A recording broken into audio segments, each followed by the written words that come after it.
you definitely don't want a soapbox, but it's all sort of built into the metaphor or the mythology of what you're doing. Hi, Ryan. Thank you for your Hey, time. Appreciate yeah, it. thank you for checking out the movie. I want to say congratulations on the film. I watched it twice now, and it's such a fun, action-packed watch. So, congratulations. Awesome, thank you. Appreciate it. I want to start off by saying the film really talks about the idea of who the quote-unquote real monsters are. So, I'm wondering, how do you approach making that metaphor clear without ever making it feel sort of heavy-handed or forced? Yeah, thank you. That's a cool question. I think that's like the beauty of like horror and genre and horror specifically, but genre in general is like it was always kind of our thing of like you definitely don't want a soapbox, but it's all sort of built into the metaphor or the mythology of what you're doing.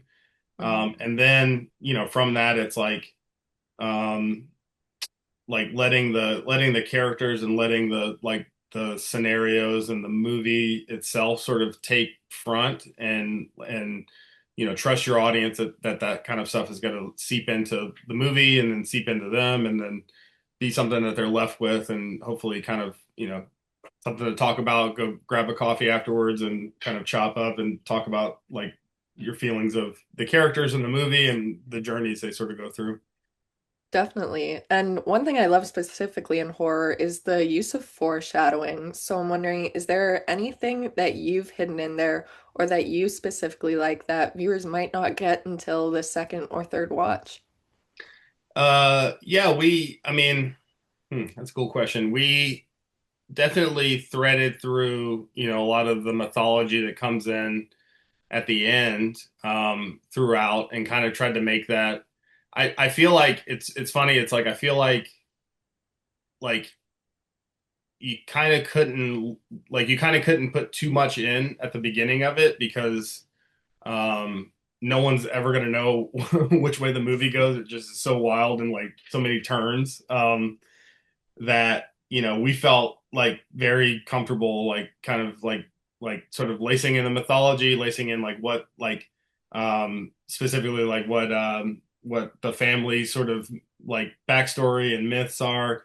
And I think on a couple of like on rewatches I feel like that kind of stuff will come to the forefront of like you'll see sort of like more of the tracks being laid and then and like oh this was actually there ahead of time before like I noticed or whatever. I think that would be kind of fun. We definitely tried to like lay in just like fun um little Easter eggs kind of throughout and like the conversations that like Freddie Gibbs and Flylo and YG's team are having throughout, like it all kind of like sets up and pays off, and you can have fun with that as well. Yeah, I love that. And horror is often about like scaring people and using that shock factor.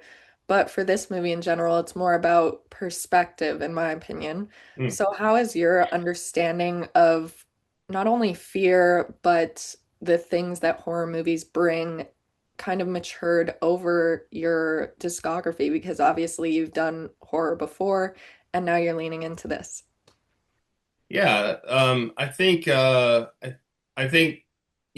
growing up being a fan of horror films or films in general, I think there's like stuff obviously that's like universally scary to us. And then there's that adage of like the more specific you get, the more universal it gets as well. So that's the other side of it that I think is always fun with it is like, we're talking about a very specific time, place, community, threat, but it's also very, I think, universal and unfortunately, like, isn't going anywhere anytime soon. So, in that, I think you can kind of, have your cake and eat it too a little bit, where you're talking about like real world events, something actually terrifying and human and scary, but then also hopefully having wrapping that within a world that is and characters that you love and you're having fun with and you're kind of on a ride with them. Yeah. Without giving too much away, I want to talk about teeth specifically. I love the Yeah. design of the vampires, kind of. So, can Oh, you talk cool. about how that kind of came about? And it's kind of different in the way that these are able to take in and take out. So, what Hmm. was the thought process behind that? Yeah, we built these like grills, the vampires have these like fang grills. Is what you're talking about, right? Yeah, yeah. Yeah. Um, yeah, uh again, having fun with like like the vampire film is like so malleable and you can do so much with it, but like pretty much every vampire film introduces what its specific rules are, so like we had fun with that kind of throughout. And then you know the cool thing about that monster is it is so malleable and you can kind of fit it into what you, or have fun with it and fit it into like your story or your universe you're kind of creating. um so like we did research on like on everything for the movie to try and just make it feel like an authentic lived in world. So LAPD, the gang side of stuff, or like down to like I'm trying to avoid spoilers, but down to like the communal sort of like Zulu mythology. And the teeth specifically came out of like uh specific tribal like sort of African folklore. It was cool. It was like it was a creature that has iron teeth. So that like really that image stuck in my mind of like how do we kind of like update that and make that something cool and bring that to the vampire mythology that hasn't you haven't seen really in films. So it's born out of like real traditional folklore lore stories. Okay, that's so cool to know. I mean, I love that you played into the folklore and family tradition, so knowing that Mhm. just makes it all tie together even more. Yeah, yeah, it's really, I mean, a lot of everything in there is all stuff we kind of like found and pulled. So when Ayanda busts out the pamphlet and all of her information is all stuff she's like, I was basically doing Ayanda's research for her, and she was like, we were just putting all of the stuff in that it felt like tied the world together. Yeah, 100%. My last question for you. The lighting in this is so unique in the fact that it goes from day to night, specifically focusing on that night for night patrol. Hmm. But the way that darkness works in this film is not just an absence of light, but it's kind of like information. How did you and your cinematographer kind of decide when the audience should struggle to see versus when they're allowed that clarity with things like night vision or the characters fully saying things? Hmm. Yeah, that's a cool question. Yeah, I mean, that was definitely Benjamin Kitchen's cinematographer, to the stars.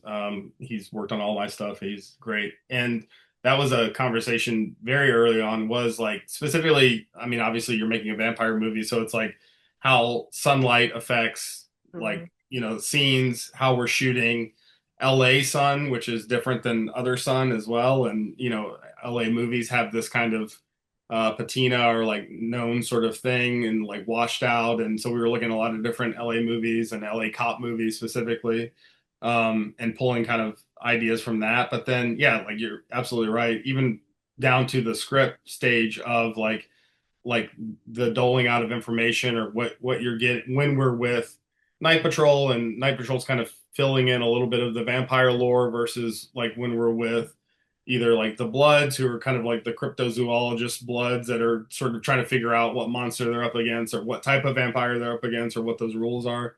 Like that was just even down to the script was just a lot of fun to kind of figure out those moments. And when you're um, you know, playing with audience expectation of what they've seen in vampire movies or cop movies or whatever it is, and then when you're kind of turning that or making something, pushing that, a little bit further or whatever. So that was definitely within the design of the script, down to like you said, even uh, Ben Kitchens is just like a genius, and is always kind of thinking in those terms. And we talked a lot about like LED lights and like modern sort of like what that is on LED lights on the police vehicles and how bright that gets and like assaulting that is, down to in the public housing spaces, like how they have those like really bright, everything's lit up, LED lights all over the place 24/7. So even at night, they're still like lit to hell. So, Yeah, yeah. exactly. Well, congratulations on everything again, and thank you so much for your time. Thank you. Those great, great questions.